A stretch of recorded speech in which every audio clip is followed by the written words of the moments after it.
படிக்க ஆசை இருக்கு, படிக்க முடியல அப்படின்னு சொன்னா, ஒரு விஷயத்த ஆசைப்பட்டா படிக்காம எப்படி இருக்க முடியும்? அப்போ உங்களுடைய ஆசை வந்து ஒரு அதாவது எப்படி சொல்றது? குறையான ஆசையாக இருக்கு அப்படின்னு அர்த்தம்.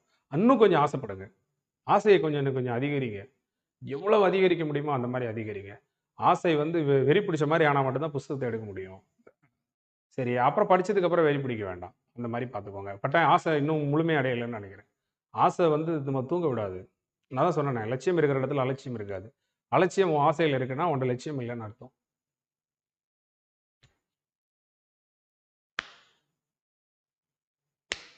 நமக்குள்ள தன்னம்பிக்கையை வளர்த்துக் கொள்வது எப்படி? அப்படின்னு கேட்கிறீங்க. ஸோ நமக்குள்ள தன்னம்பிக்கையை வளர்த்துக் கொள்வது எப்படின்னா, முதல்ல நாம பிறந்தது நாம ஒரு சாதாரண ஆள் இல்ல.